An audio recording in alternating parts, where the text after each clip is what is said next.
మంజూరు చేయలేని పక్షంలో, పర్మనెంట్ బిల్డింగ్ కట్టని పక్షంలో మరోమారు సమావేశమై మళ్ళీ ఈ ఉద్యమాన్ని ఉధృతం చేసి అగ్రికల్చర్ కాలేజీని కాపాడుకోవాల్సిన బాధ్యత మనందరిది ఉంది. కాబట్టి ఇటు విషయాన్ని మరో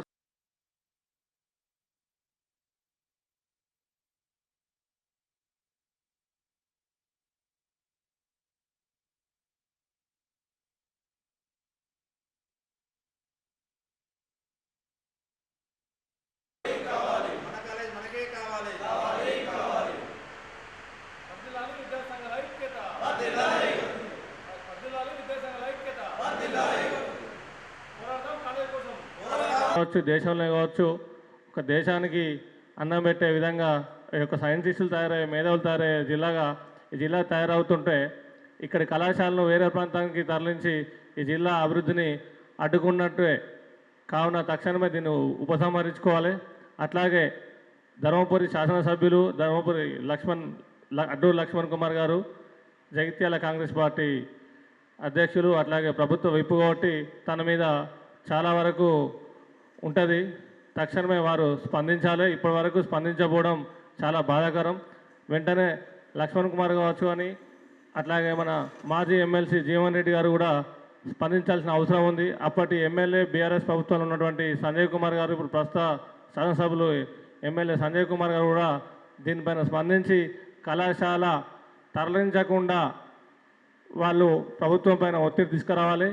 లేని ఎడల ఈ మంత్రుల ఇల్లు కావచ్చు, విప్పుల ఇల్లు కావచ్చు, ఎమ్మెల్యే ఇల్లు కావచ్చు, విద్యార్థి సంఘాల ఆధ్వర్యంలో రోజువారీగా దఫల వారీగా ఎక్కడ పడితే అక్కడ మా విద్యార్థి సంఘాల ఆధ్వర్యంలో అడ్డుకునే ప్రయత్నం చేస్తాం, మీ ఇళ్లను ముట్టడిస్తామని చెప్పి ఈ సందర్భంగా మేము హెచ్చరికలు జారీ చేస్తున్నాం. ఖబర్దార్ కాంగ్రెస్ ప్రభుత్వమా, మీరు విద్యార్థులకు ఇచ్చిన హామీలను పక్కన పెట్టి ఈరోజు జగిత్యాల జిల్లా అభివృద్ధిని కూడా మీరు ఈరోజు తొక్కుతున్నారు.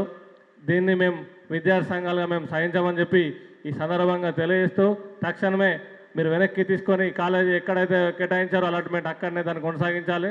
దీన్ని తరలిస్తే మాత్రం విద్యార్థి సంఘాలుగా ఊరుకోమని చెప్పి ఈ సభాముఖంగా, ఈ సమావేశముఖంగా తెలియజేస్తున్నాం. ఈ అవకాశం కల్పించిన మీడియా మిత్రులకి మరియు మా వామపక్ష మరియు తోటి విద్యార్థి సంఘాల నాయకులందరికీ ఏఎస్ఎఫ్ పక్షాన విప్లవాభివందనాలు, ఉద్యమాభివందనాలు తెలియజేస్తూ ముగిస్తున్నాం. మన జగిత్యాల జిల్లాకు గత ప్రభుత్వము ఒక మహిళా అగ్రికల్చర్ కళాశాలను ఏర్పాటు చేసి, కళాశాలకు ఏర్పాటుకు గత ప్రభుత్వ కలెక్టర్ గారు స్థలాన్ని సేకరించి 70 ఎకరాల స్థలాన్ని సేకరించి ఆ కళాశాలను ఈరోజు వేరే ప్రాంతానికి తరలిస్తుంటే జగిత్యాల జిల్లా ప్రజలు ఊరుకోరు. ఇప్పటివరకు వక్తలు చాలామంది చాలా గొప్పగా మాట్లాడారు. ఈ విద్యార్థి లోకం ఇది, రాజకీయ నాయకులను కింద మీద కిందికి చేసే లోకం ఇది, విద్యార్థి లోకము. ఎవరితో పెట్టుకున్నా విద్యార్థులను పెట్టుకోవద్దు. ఈరోజు ఈ రౌండ్ టేబుల్ సమావేశన ఈ 50 మంది విద్యార్థులు ఆషామాషి కాదు, వీళ్ళు 50 మంది టైగర్లు వీళ్ళు. అగర్చే ఈ కళాశాలను గిట్ట మీరు వేరే జిల్లా గిట్ట తరలిస్తే రాష్ట్రాన్ని అగ్నిగుండం చేస్తాం ఈ విద్యార్థుల నాయకులతో. కావున రాష్ట్ర ప్రభుత్వానికి నేను ఈరోజు హెచ్చరిస్తున్నా, మాకు కేటాయించిన ఈ కళాశాలను ఇక్కడే ఉంచండి. ఎప్పుడైతే పాత కలెక్టర్ గారు స్థలాన్ని కేటాయించి స్థలం ఇచ్చిన ధర్మపురి విప్పు గారికి మేము ఈ సందర్భంగా విన్నయించుకుంటున్నాము, దయచేస్తున్నాము, అభ్యర్థిస్తున్నాము. విద్యార్థులతోని ఎస్సీ ఎస్టీ బీసీ విద్యార్థులతోని చెలగాటమాడద్దు. దయచేసి మీరు ముఖ్యమంత్రి గారిని ఒప్పించి మీ ధర్మపురి నియోజకవర్గం కానీ లేకుంటే జగిత్యాల జిల్లాలో ఎక్కడైనా కానీ మాత్రం ఈ కళాశాలను స్థాపించే వరకు ఉద్యమం ఆగదు. ఈరోజు ఈ మేడే నాడు ఈ ఉద్యమం స్టార్ట్ అవుతుంది. ఈ మే 31 లోపల దీన్ని సాధించుకుంటామని చెప్పి నేను ఈ సందర్భంగా మీ అందరికీ నేను మాట ఇస్తున్నాను. అవసరం ఉంటే హైదరాబాద్ పోయి ముఖ్యమంత్రి గారికి కానీ, వ్యవసాయ శాఖ మంత్రికి కానీ, విద్యాశాఖ మంత్రికి కానీ, లేకుంటే దీన్ని పెద్ద ఎత్తున ధర్నాలు రాస్తారోకలు చేసి దీన్ని సాధించుకుంటామని చెప్పి ఈ సందర్భంగా నేను విజ్ఞప్తి చేస్తూ హెచ్చరిస్తూ ఈ అవకాశం ఇచ్చిన పెద్దలందరికీ ధన్యవాదాలు తెలియజేస్తున్నాను. అంటే మన జగిత్యాల జిల్లాకి గత ప్రభుత్వం శాంక్షన్ చేసినటువంటి సోషల్ వెల్ఫేర్ అగ్రికల్చర్ మహిళా డిగ్రీ కాలేజీని ఈరోజు మానకొండూరు ఈనాటి కాంగ్రెస్ ప్రభుత్వం ఇక్కడ ఏర్పాటు చేయకుండా మానకొండూరు నియోజకవర్గం బెజ్జంకి తరలిస్తుంది. ఈ తరలింపు చేయడం నిజంగా ఈ జిల్లా అభివృద్ధికి నిరోధకం, ఈ ప్రాంతానికి తీవ్రమైన అన్యాయం. ఇట్టి అన్యాయాన్ని మేము సహించలేక ఈరోజు జిల్లాలో ఉన్నటువంటి అన్ని విద్యార్థి సంఘాల ఆధ్వర్యంలో రౌండ్ టేబుల్ సమావేశం నిర్వహించడం జరిగింది. ఈ రౌండ్ టేబుల్ సమావేశం ద్వారా మేము ఈనాటి కాంగ్రెస్ ప్రభుత్వంలో ఉన్న పెద్దలకి ఒక రిక్వెస్ట్ చేస్తున్నాం. మీరు ఎలాగో కొత్త అగ్రికల్చర్ కాలేజీలు కానీ కొత్త యూనివర్సిటీలు కానీ తేరు. గత ప్రభుత్వం ఈ జిల్లా అన్ని రంగాల్లో అభివృద్ధి చెందాలనే ఆలోచనతోటి గత ప్రభుత్వం హయాంలో కొప్పులీశ్వర్ గారి ప్రత్యేక చొరవతోటి జగిత్యాల జిల్లా వెల్గటూరు మండలం స్తంభంపల్లికి అగ్రికల్చర్ కాలేజీని శాంక్షన్ చేయడం జరిగింది. ఆ రోజు ఉన్నటువంటి షేక్ యస్మిన్ బాషా గారు స్థలాన్ని కూడా కేటాయించి ప్రొసీడింగ్స్ 70 ఎకరాల స్థలం సంబంధించిన ప్రొసీడింగ్స్ ఇవ్వడం జరిగింది. ఆనాడు ఎలక్షన్స్ రావడం వల్ల అక్కడ పర్మనెంట్ బిల్డింగ్ కట్టలేని సమయం ఉండే. ఆనాడు కొప్పులీశ్వర్ గారు ఒక కోరుట్లలో ఉన్నటువంటి పాలిటెక్నిక్ కాలేజీలో బిల్డింగ్స్ వృధాగా ఉండడాన్ని గుర్తించి ఈ అగ్రికల్చర్ కాలేజీ టెంపరీగా అక్కడ నడవడానికి క్లాసులు నడవడానికి బిల్డింగ్స్ కేటాయించారు. ఈ కాలేజీకి ఆచార్య జయశంకర్ యూనివర్సిటీ కూడా ప్రత్యేక గుర్తింపు ఇచ్చింది.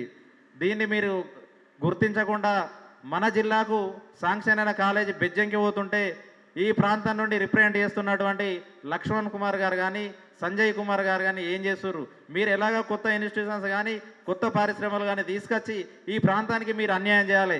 ఈ ప్రాంత ప్రజలు మీకు ఓట్లేసి మీకు సీట్లు ఇస్తే ఈ కాలేజీని వేరే నియోజకవర్గానికి పోతే మీరు ఎందుకు మౌనంగా ఉంటున్నారని మేము అడుగుతున్నాం. ఖచ్చితంగా దీని మీద మీరు న్యాయ పోరాటం చేయాలి. మన ప్రాంతంలో మన జగిత్యాల జిల్లా అంటేనే సాయుధ పోరాటం రైతాంగ పోరాటానికి పెట్టిన నిలయం. ఇట్టి ప్రాంతంలో రైతులు ఎక్కువ ఉన్నారు, రైతు బిడ్డలు ఎక్కువ ఉన్నారు. కాబట్టి గత ప్రభుత్వం దూరదృష్టితోటి కొప్పులీశ్వర్ గారు ఆనాటి ముఖ్యమంత్రి గారిని రిక్వెస్ట్ చేసి మా రైతు పిల్లలందరూ మా రైతు బిడ్డలు మా పేద విద్యార్థులందరూ అగ్రికల్చర్ కాలేజ్ చదివితే ఈ ప్రాంతంలో వ్యవసాయ రంగం అన్ని రంగాలలో అభివృద్ధి చెందుతుంది, కొత్త ఉరవాడికలు వస్తాయి, వారు పరిశోధనలు చేస్తారు, రైతులు ఆర్థిక స్థితిగతులు మారుతాయనే గొప్ప ఆలోచనతోటి అగ్రికల్చర్ కాలేజ్ ఆనాడు ఇవ్వడం జరిగింది. మీకు ఈ ప్రభుత్వాన్ని నేను అడుగుతున్నా, ఆ రోజు శాంక్షన్ చేసిన కాలేజీకి సంబంధించి అన్ని గైడ్ లైన్స్ ప్రొసీడింగ్స్ ఉన్నాయి. కలెక్టర్ గారు ఇచ్చిన ప్రొసీడింగ్ ఉంది, ఆనాటి social welfare secretary Naveen Nicholas గారు ఇచ్చినటువంటి గైడ్ లైన్స్ ఉన్నాయి, స్థలానికి సంబంధించిన పూర్తి ఉత్తర్వులు ఉన్నాయి.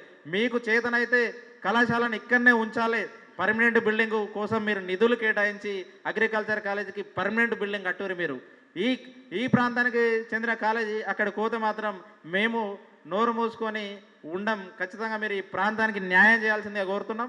తెలంగాణలో కాంగ్రెస్ ప్రభుత్వం పూర్తిగా విద్యారంగాన్ని నిర్వీర్యం చేస్తుంది. ప్రభుత్వం వచ్చి 18 మాసాలైనా కానీ విద్యాశాఖ మంత్రికి ఒక మంత్రి లేడు, ఫీజు రియంబర్స్మెంట్ ఇస్తలేరు, గురుకులాలలో విద్యార్థులు దీనస్థితిలో ఉన్నారు. ఎందుకు విద్యార్థులు అంటే మీకు ఇంత చిన్న చూపు? ఖచ్చితంగా విద్యారంగాన్ని బలోపేతం చేయాలి. జీవో నెంబర్ 1 మీరు బలోపేతం చేయాలి. ఈ ప్రాంతంలో ఉన్నటువంటి అగ్రికల్చర్ కాలేజీ మా ప్రాంతానికే ఉండాలని ఈరోజు మేము రౌండ్ టేబుల్ సమావేశం నిర్వహించినాం. ఈ కాలేజీ ఇక్కడ నుండి తరలిస్తే మేము ఇక్కడ నుండి మీకు రిప్రజెంట్ చేస్తున్నాం. మీరు అధికారంలో ఉన్నారు కాబట్టి మేము మీకు రిక్వెస్ట్ చేస్తున్నాం, దయచేసి మా జగిత్యాల జిల్లాకు అన్యాయం చేయొద్దు. లక్ష్మణ్ కుమార్ గారు మీరు విప్పుకున్నారు, ప్రభుత్వంలో పెద్ద పాత్ర పోషిస్తారు. మన ప్రాంతం మన ధర్మపురి నియోజకవర్గం వెనుకబడిన ప్రాంతం. దయచేసి మీరు ధర్మపురి నియోజకవర్గం స్తంభంపల్లికిలో శాశ్వతమైన బిల్డింగ్స్ ఏర్పాటు చేసే విధంగా ముఖ్యమంత్రి గారితో మాట్లాడి ఇక్కడ బిల్డింగ్స్ కట్టియండి. లేదంటే కోరుట్లనే బిల్డింగ్స్ ఉన్నాయి కదా, అదే బిల్డింగ్లే కొనసాగించండి. కానీ మన జిల్లాకు శాంక్షన్ అయిన కాలేజీ అక్కడ పోతుంటే విద్యార్థి సంఘ నాయకులుగా మేము తీవ్ర మనోవేదన చెందుతున్నాం. కాబట్టి దాని మీద మీరు ఆలోచించి మీ ఆలోచనను పునరావృతం చేసుకొని మీరు ముఖ్యమంత్రి గారికి, వ్యవసాయ శాఖ మంత్రి గారికి, విద్యాశాఖ మంత్రి గారికి ఒక రిక్వెస్ట్ చేయాలి. మా జిల్లా వెనుకబడిన ప్రాంతం, మా జిల్లాలోనే ఈ అగ్రికల్చర్ కాలేజ్ ఉండాలన్నట్టు విన్నపాన్ని ఇవ్వాలని మేము కోరుతున్నాం. మీరు గిట్ట ప్రభుత్వం దృష్టికి తీసుకెళ్లనే పక్షంలో విద్యార్థి సంఘాల ఆధ్వర్యంలో జిల్లాలో ఉన్నటువంటి మేధావి వర్గంతో, జిల్లాలో ఉన్నటువంటి రైతాంగంతో మరొక పోరాటం చేస్తాం. భవిష్యత్తులో మా విద్యార్థి జేఏసీ తరఫున ఒక కార్యాచరణ రూపొందిస్తాం, రోడ్డు రోకలు చేస్తాం, మీ ఇండ్లను ముట్టడిస్తామని మేము చెప్తున్నాం. దయచేసి ఈ కాలేజీ మా జగిత్యాల జిల్లాలోకి శాంక్షన్ అయిన కాలేజీ మా జగిత్యాలనే ఉండాలి. మా జిల్లా అభివృద్ధికి మీరు కట్టుబడి ఉండాలని మేము సవినయంగా కోరుతున్నాం. ఈ అవకాశం ఇచ్చిన మీకు ప్రత్యేక ధన్యవాదాలు.